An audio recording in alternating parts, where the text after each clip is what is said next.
Hello, my name is Chris and today I want to talk about quitter's flu, or as some people call it, smoker's flu. That thing when everyone says, hey, quit smoking because you're going to feel great, you'll feel better than ever. And then all of a sudden you're bunged up and run down and, let's be honest, generally feeling like crap. In this video I want to offer my best answers to some of the most common questions about this. What is quitter's flu? Why does it happen? How long is it going to last? Because let's be honest, what we all really want to know is, when the heck will this go away? I want to talk a little bit about how we can tell the difference between quitter's flu and, you know what, you're quite sick and you need to see a doctor. And of course, I'll discuss what we can do to help ourselves get through the discomfort and unpleasantness of quitter's flu until it does go away.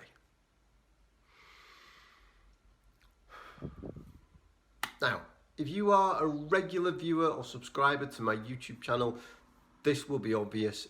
However, if it is the first time that we've met, I should let you know that I'm not a medical doctor and this is not medical advice. I am a guy who quit smoking a couple of years ago, went from smoking pretty much 40 a day to 0 a day. And I found it such a profound, life-changing experience that I wanted to share it with as many people as possible. I began learning everything there is to possibly learn about quitting smoking and sharing what I'd learned on this YouTube channel so that hopefully other people could have an easier time of quitting smoking than I did. So that brings us to today. Quitter's flu. What is it? The truth is, there is not one single standard definition of quitter's flu. You're not going to open up a medical textbook and find it there with a single definitive list of symptoms. But most quitting smoking experts, not that I necessarily class myself as one, but if you do find an expert and ask them, most of them will agree that quitter's flu, or at least what we think of as quitter's flu, is definitely a real thing. Some people use it as a catch-all term for all of the symptoms of quitting smoking. So they include things like cravings and insomnia. I tend not to. I tend to think of quitter's flu as being those symptoms that are much the same as having regular winter flu or a cold, like the cold that I have now. The funny thing is that I came up with this idea for this video last week, and then I must have jinxed myself because I've spent the entire week feeling bunged up, run down, and generally like crap. So it's put me in a good frame of mind to do this video and think about all the symptoms of quitter's flu. Like you might have a runny nose, you might have the sniffles, you might be sneezing, you might have a sore throat, you might be coughing. You might have all that nasty, horrible gunk in the back of your throat. So let's be honest, it's just the sexiest image in the world, isn't it? You might have aches and pains and generally feel run down and just crappy. And you know what a cold feels like. You know what the flu feels like. And you know with the symptoms that you're going through right now are like that. One thing that tends not to happen with quitter's flu is a fever. So if you are running a fever, it is likely to not be quitter's flu, or at least that part of it isn't quitter's flu, and it might be something else, to which point, yes, go and get some help. The good news is that quitter's flu isn't contagious. It's not something that we contract, it's not something that we give out, it's something that comes from within us as our bodies go through a huge process of repairing and healing all of the damage that we did to ourselves over the years as active smokers. We absolutely destroy our bodies. We damage nerve endings. We damage those tiny little hairs on the inside of our lungs. We do so much damage to so many parts of our bodies, filling it with toxic gunk and poison. And yet the moment that we quit smoking, these bodies forgive us for punishing them so much and start cleaning, healing and repairing. And that takes a huge amount of energy and a huge amount of effort. So as the body is going through this process, it can just leave us feeling run down. And when we're run down, we're more susceptible to have a cold and to have all those symptoms. So even though it feels horrible, there's nothing pleasant about having a cold at all. There's nothing pleasant about having a flu. So even though it feels crap, it's actually a good thing, because it's a sign that the body is healing, that the body is cleaning, that we are getting better, that we are on our way to becoming healthy, happy non-smokers. Might not feel that way, but that is what is happening. But there's more to it. So quitter's flu is not caused by one single thing. There is so much going on.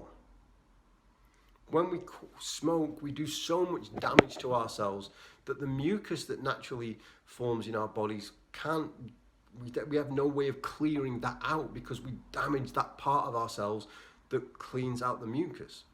Then that part heals and rebuilds, and all of a sudden it's like, okay, let's get rid of all this excess mucus. And yeah, it's not pleasant. This video was never going to be pleasant, but there you go. So all that mucus that we built up starts to get out. Again, it's nasty, but it's a good thing. We are cleaning, we are repairing. We start to cough, we cough up all that crap that we put in our lungs. It gives us the sore throat as well. When we smoked, we damaged all our nerve endings, so we didn't feel aches and pains as much, and sometimes we weren't even as aware as we might have been that we were actually getting sick in the first place. So we start to get better. We start to heal and repair, and those nerve endings grow back, and all of a sudden we are so sensitive to every little ache and pain. And again, it can just leave us feeling awful.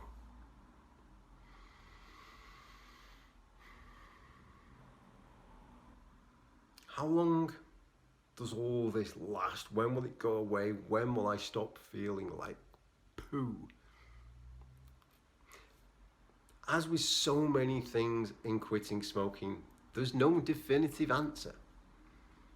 Some people, they'll quit smoking and go for a really intense cold flu phase within like 48 hours, and then they're fine. Some people, weeks down the line, they can still be feeling a little bit shitty. For some people, months can go past, and although they're over the worst of their cold, they might still have the sniffles, might still not be feeling too great.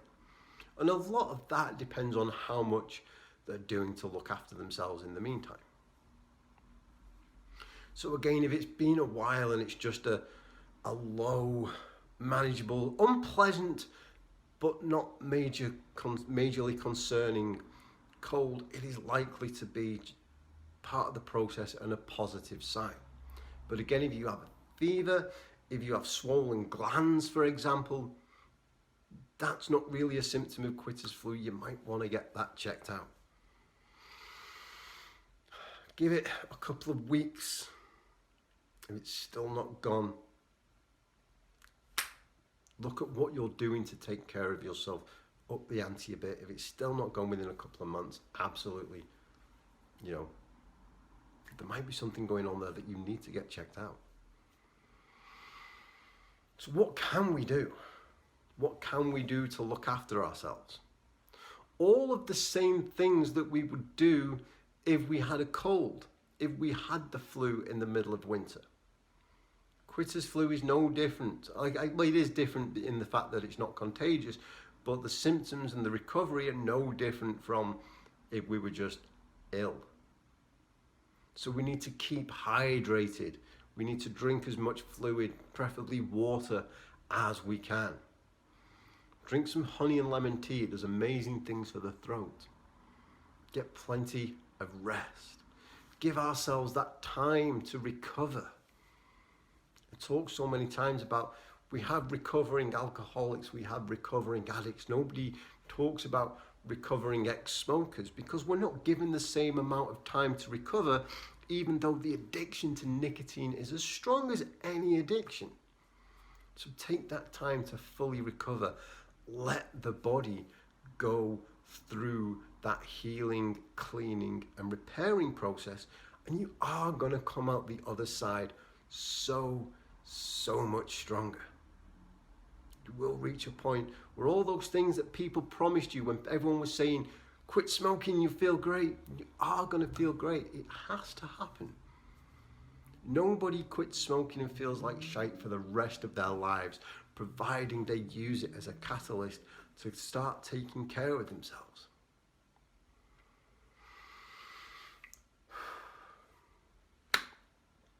That's all I have for you today. I hope that has been helpful, or at least given you something to think about.